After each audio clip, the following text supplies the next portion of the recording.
Baroque or wabi-sabi. You wouldn't bet on Japan going for the ornate Baroque choice over the subtle and refined Zen simplicity. But that is exactly how things have fallen out here in Japan.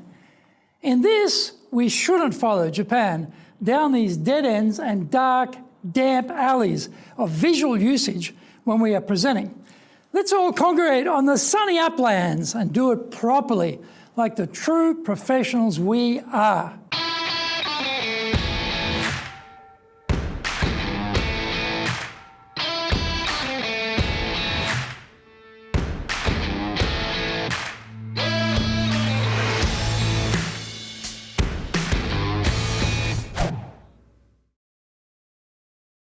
Welcome back to Year 4 of the Cutting Edge Japan Business Show, which we release every Monday.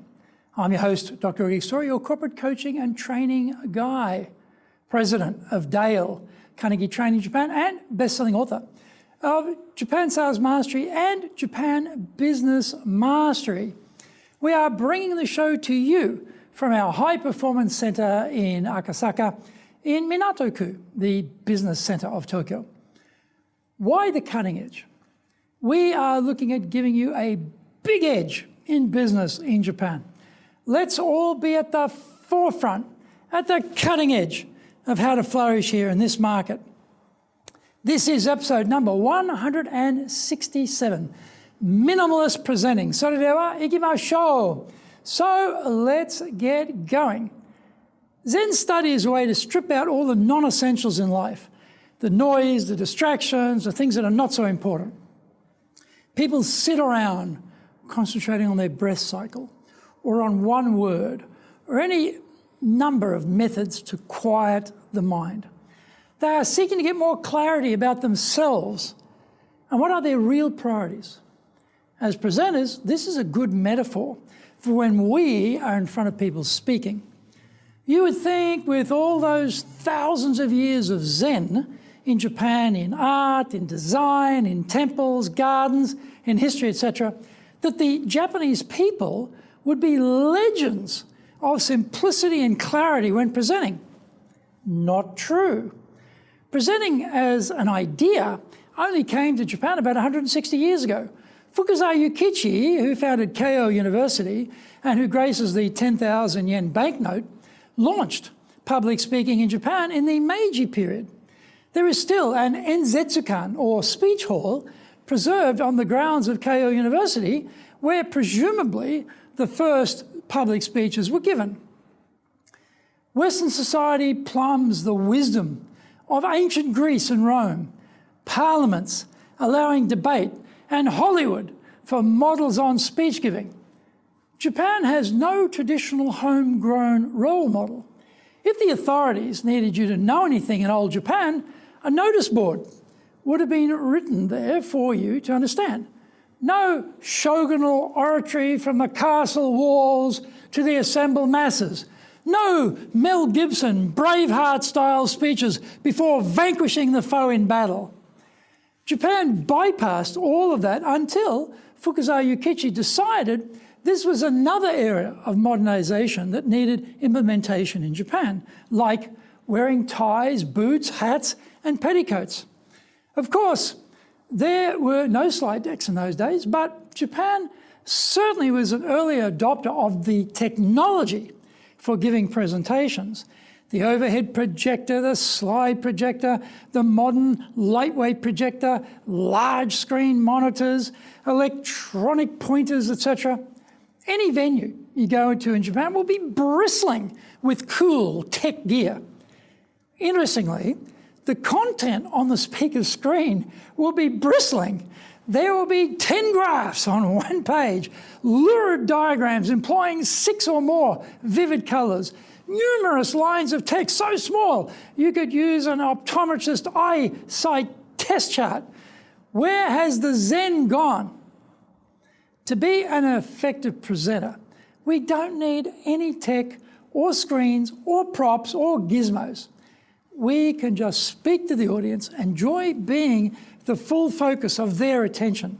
As a result of this visual conflagration, Many speakers are competing for attention with what is being displayed on the screen.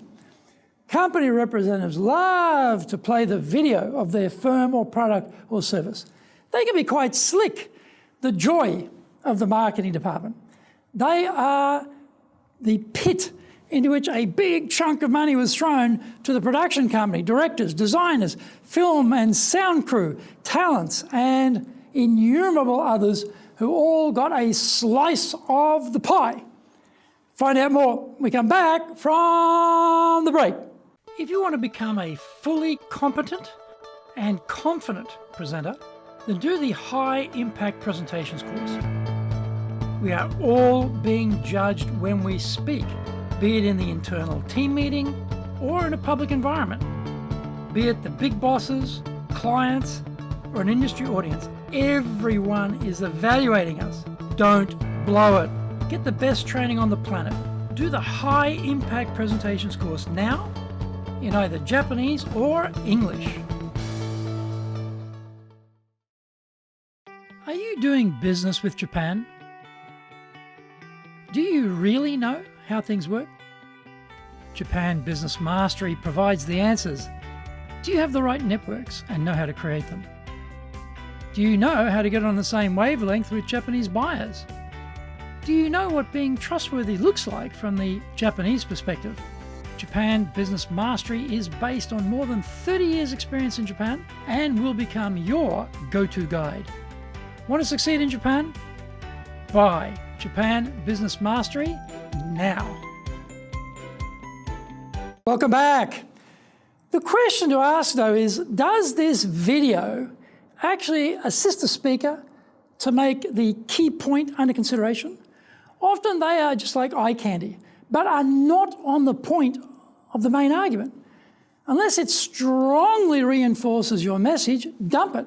It will only be competition for you, the speaker, and will suck up valuable time, which could be better spent with you as the main focus. I saw Ken Doan, a well-known Australian artist, give a talk in Japan many years ago. He has a very unique visual painting style. He moved around from behind the lectern, stood next to it, and just spoke about his art to the audience. It was very engaging because it was so intimate. The Japanese audience loved it. There was only one source of stimulation for the audience, and that was Ken Doan. This is what we want, to be the centre of our audience's world for the next 30 or 40 minutes. Don't use a slide deck unless there is something in that content and presentation on screen which really helps bring home your argument. If it is for information purposes, then that will work well. If you are there to persuade, then you will be so much more powerful if all the attention is concentrated on one point, and that one point needs to be you. In this case, we have stripped away all the visual noise, so we have to fill the void with word pictures. We need to transport the audience to a place where they can see what we are talking about in their mind's eye. If you've ever read the novel after seeing the movie, you find yourself transported visually to the scenes from the movie as you read the novel's pages. This is the same idea. We have to usher the audience to a place, time and situation that we are describing in words in such a way that visually they can imagine it. We don't always have to have slides or visuals. We are the message. So let's manufacture the situation so that we are the centerpiece of the proceedings and all eyes and ears are on us, totally focused on every word we say. We need to zen our way to speaking and presenting success. Please subscribe to the Cutting Edge Japan Business Show on YouTube. Share with your family, friends and colleagues. Become a regular. Our website details are on screen now. enjapan.dalecarnegie.com. It's also value, so check it out. You might also enjoy our other shows. For podcasts, Mondays for the Cutting Edge Japan Business Show. Tuesday for the Presentations Japan series, every second Tuesday for the Business Tachijin no Oshie Show, Wednesdays for the Sales Japan series, Thursdays for the Leadership Japan series, and every second Thursday for the Business Pro Podcasto. On Fridays, we have the Japan Business Mastery Show, and Saturdays we have Japan's top business interviews. Now, you get these wherever you get your podcast. Also, every second Thursday, we release the Business Pro Television Show. Every Friday, the Japan Business Mastery Show, and every Saturday, Japan's top business interviews on YouTube. In episode number 167, we are talking about sales showmanship. So, yoroshiku onegai itashimasu. Please join me for the next episode of the Cutting Edge Japan Business Show. We are here to help you, and we've only got one direction in mind for you and your business, and that is up.